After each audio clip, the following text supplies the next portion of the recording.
이번 시간에는 현존하고 있는 가장 오래된 경기체가 한림별곡에 대해서 한번 배워보도록 하겠습니다. 한림별곡은 아까 얘기했던 것처럼 경기체가인데요. 경기체가는 고려시대에 창작된 갈래예요. 그래서 고려시대에 창작된 노래를 고려가요라고 이야기를 하고 그 중에는 경기체가 그리고 고려, 소교 이렇게 두 가지로 구분을 합니다. 네, 일부 어떤 다른 교과서에선 고려 소교와 고려 가요를 비슷한 같은 어휘로 이렇게 생각을 해서 소개를 하는 경우도 있는데 저희 교과서에서는 이렇게 구분을 하고 있기 때문에 이렇게 설명을 하도록 하겠습니다. 그래서 경기체가에는 우리 이제 배우게 될 한림별곡을 비롯해서 관동별곡 이런 작품들도 있고요. 고려 소교에는 청산별곡, 서경별곡 이런 작품들이 함께 있습니다. 이 한림별곡이 중요한 이유는 같은 고려시대에 창작된 작품들 중 좀 경기체가라고 하는 이런 특별한 의미를 갖고 있기 때문인데요. 서경별곡, 청산별곡과 함께 묶어서 출제될 가능성이 크기 때문에 꼼꼼하게 학습을 하는 것이 필요합니다. 그래서 한림별곡 제목부터 한번 살펴보겠습니다. 한림별곡, 아까 제가 계속해서 언급했던 어떤 별곡이 붙는 작품들이 있었죠. 이 별곡은 특별한 어떤 의미를 갖고 있다기보다는 당시에 이제 중국에서 유행하던 노래들을 이제 가곡이라고 했는데 그 가곡과 구분해서 우리만의, 즉 고려 시대 때 만들어진 가요들을 따로 별칭하기 위해서 붙은 게 바로 이 별곡이다라고 정도만 생각을 해주시면 될 것 같아요. 그럼 앞에 붙어 있는 한림은 무엇인가? 한번 살펴보면 이 한림별곡의 작가들은 바로 한림제유인데요. 한림제유는 한림원에서 일하거나 공부하는 제가 모두 제자예요. 모든 유생들, 모든 선비들을 의미합니다. 한림원은 그럼 뭐 하는 곳이냐? 왕의 명령을 짓거나 전달하는 곳이었어요. 그래서 그곳에서 일을 하거나 공부하는 모든 선비들, 그러니까 굉장히 학식이 뛰어난 분들이었겠죠? 그래서 이런 분들이 이 한림별곡을 지었다라고 하는 정도만 이해하고 작품으로 한번 바로 넘어가 보도록 하겠습니다. 이 작품은요. 지금 여기 1장이라고 되어 있는데 총 8장까지 8개의 장으로 구성이 되어 있습니다. 이렇게 장끼리 나뉘어지는 걸 분장체 이렇게 이야기를 합니다. 그래서 총 8개의 장으로 구성이 되어 있고 우리 교과서에서는 1장만 딱 실려 있기 때문에 1장에 대한 내용만 살펴보도록 하겠습니다. 그래서 본문 보시면요. 맨 위에가 원문이고 밑에 있는 게 해석본인데 우리 시험에서 원문으로 나온다라고 하는 거 반드시 명심하고 연습을 좀 많이 하셔야겠습니다. 원순문, 인노시, 공노사류 이렇게 3개로 끊어서 읽어볼 수 있는데요. 이러한 음보를 삼음보유격이라고 이야기를 하죠. 그리고 각각 보면 원순문, 인노시, 공노사류 해서 3글자, 3글자, 4글자로 끊어서 읽을 수 있죠. 그래서 334의 음수율을 가지고 있다. 이렇게 정리해 볼 수 있겠습니다. 그래서 내용적인 측면 한번 봐보면요. 원순의 문장, 이일로의 시, 이공로의 사륙, 사륙은 사륙변령문이라고 하는 어떤 글의 종류인데요. 구체적으로는 아래 각주에 달아뒀지만 한문 문체예요. 그래서 4글자 혹은 6글자의 대꾸로 된 문장들을 쭉 적어놓은 걸 사륙변령문이라고 이렇게 이야기를 하고 이 상세한 의미들에 대해서 언급을 하는 이유는 우리 명지고 시험의 스타일이 좀 상세한 걸 많이 물어보기 때문에 실제로 이제 2023년 기출에서도 이러한 한자어들의 의미를 딱 주고서 그거에 해당하는 걸 찾아 써라 이런 문제가 있었기 때문에 이런 거에 대한 걸 소홀히 하지 않고 꼼꼼히 학습을 하시면 좋을 것 같습니다. 그래서 또 다음 보시면요. 이정안, 진알린, 쌍운, 주필 이렇게 되어 있는데요. 정안과 한림은 그 관직의 이름을 의미해요. 그래서 이규보와 진화 본명이 되는 거죠. 그래서 이분들의 쌍운주필, 쌍운주필에서 쌍운이라고 하는 건 2개의 운을 얘기를 하는 건데요. 운은 우리 랩에서 라인 맞추는 게 되게 중요하잖아요. 그런 것처럼 시에서도 운을 맞추는 거, 운은 라인과 동일하다고 생각하시면 돼요.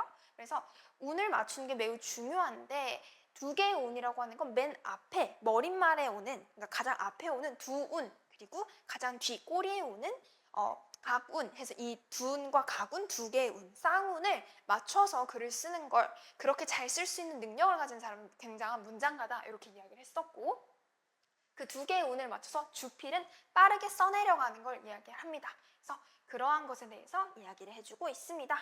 다음 보면 춘기, 대책, 광분경이, 양경, 시부 이렇게 되어 있는데요. 유춘기의 대책문, 요게 이제 아까 얘기했던 2023년 시험에 나왔던 문제의 답이 되는 부분입니다. 대책도 자세한 내용은 아래 각주에 달려 있는데요. 대책이 높은 사람, 그 당시에 이제 높은 사람이라고 하면 뭐 왕 이런 사람이 되겠죠. 그래서 이런 높은 사람들이 시정, 그러니까 행정이라던가 정치와 관련해서 질문을 하면 그거에 대해서 답을 하는 그런 글을 대책문이라고 했습니다. 그리고 민광균의 경서풀이, 경의가 경서의 뜻, 의가 뜻, 의자예요. 그러니까 경서는 유교 경전 같은 거죠. 그래서 그런 것을 풀이해 놓은 거. 김양경의 시화부, 시부는 시는 우리가 알고 있는 그 시고, 부는 중국에서 운문 형식이에요. 그러니까 운문이니까 뭐 시와 비슷하다 이 정도만 생각해 주시면 될 것 같습니다. 그래서 지금 보면요, 쭉 굉장히 유명한 명문가들의 문장가들의 글을 쭉 나열해주고 있습니다. 이렇게 나열을 해서 우리가 알 수 있는 포인트들이 두 가지가 있죠.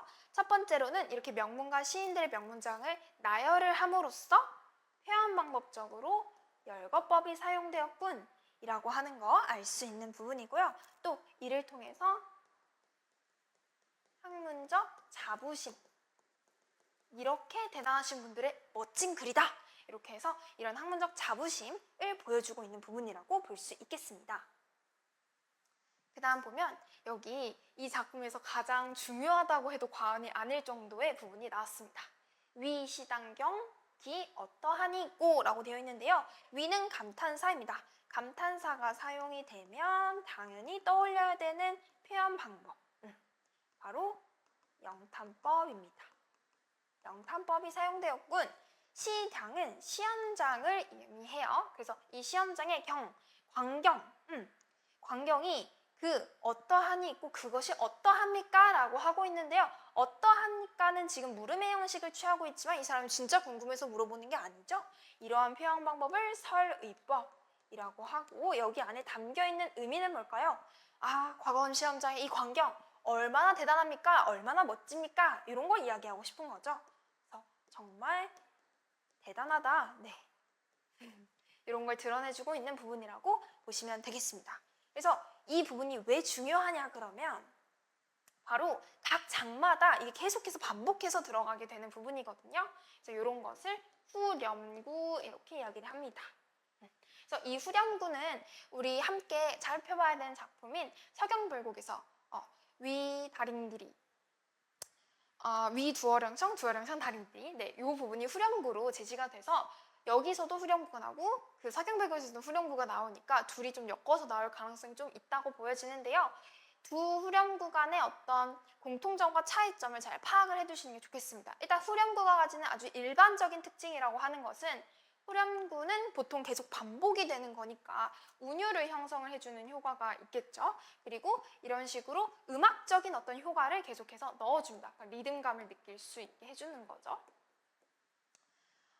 그리고 아까 얘기했던 그 서경별곡의 위 두어령청 두어령청 다림들이라는 후렴구 같은 경우에는 악기 소리를 표현한 그 의성어예요. 그래서 특별한 의미를 가지고 있는 것은 아닌데 이 경기체가 즉 지금 우리 배우고 있는 한림별곡에 나오는 요 후렴구 같은 경우에는 특별한 의미를 가지고 있습니다. 그것이 어떠합니까? 라고 하는 대단하다, 감탄의 의미를 드러내주고 있는 부분이 되는 거죠. 그래서 같은 후렴구가 사용이 됐음에도 불구하고 이제 의미가 있는 것이 있고 없는 것이 있다. 이건 좀 잘 체크를 해두시면 좋을 것 같습니다.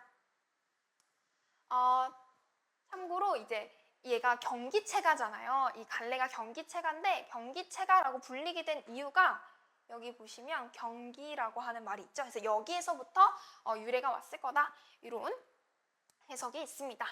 그래서 참고로 알아두시면 되는 부분이고요. 작품들이 이어서 살펴보긴 할 텐데요. 이 경기체가의 작품들의 공통된 어떤 그 구조상의 특징들에 대해서 잠깐 언급을 한번 해보도록 하겠습니다. 보시면요, 우리 아까 방금 살펴봤던 부분 이렇게 잘 안 보이네요. 이렇게 그래서 하나, 둘, 셋, 넷 이렇게 4줄 그리고 우리가 이제 앞으로 살펴본 5줄, 6줄이 내용상으로 좀 묶이게 되는데 이 앞에 4줄 같은 경우는 이런 식으로 어떤 사물이나 대상을 나열하고 있는 부분이 드러나고요. 그다음 마지막 5, 6은 우리가 살펴보겠지만 이 앞에 있던 것들을 딱 집약하고 종합하는 그런 특징을 갖고 있게 됩니다. 그래서 이 앞에 쭉 크게 앞에서 많이 나열하고 있는 부분 전대절 이렇게 이야기를 하고 그 아래 뒤에 와서 짧게 나오는 부분을 후소절 이렇게 해서 이 경기체가의 구조적인 특징들을 구분을 합니다. 이어가지고 후소절의 내용을 그럼 한번 살펴보도록 하겠습니다. 금학사의 옥순문생, 금학사의 옥순문생. 지금 금학사의 옥순문생이라는 말을 2번 반복해주고 있습니다.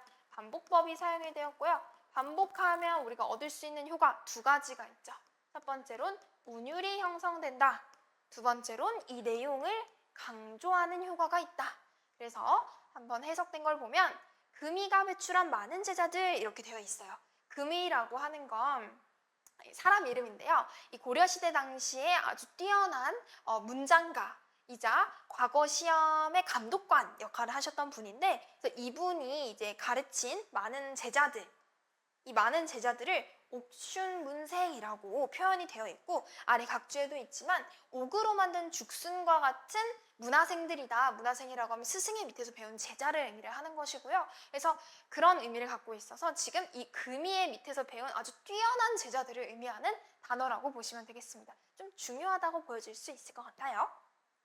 그래서 지금 이 금이가 배출한 많은 제자들 위 나에조차 몇 분이 있고 위 똑같은 감탄사 나왔고요. 나에조차 나까지 모두 몇 분입니까? 여기서도 내가 몇 분인지 궁금한 게 아니죠. 서리법이 사용이 되었고 여기서 강조하고자 하는 이야기는 나를 포함해서 이런 옥수문생들이 정말 많다. 이것을 이야기해주고 싶은 거죠. 그래서 지금 앞에서는 쭉 명문가들의 글과 그 시, 문장들에 대해서 나열을 해주고 그 다음에 지금 마지막에 이렇게 이 금이가 배출한 제자들 정말 많다, 뛰어나다 이런 이야기를 하면서 결과적으로는 지금 여기서 결과적으로는 이런 학문적 자부심을 드러내주고 아까 앞에 나온 그런 시, 문장에 대한 예찬을 드러내주고 있는 작품이 되는 거죠. 그래서 이렇게 작품에 대한 이해는 맞춰봤고요.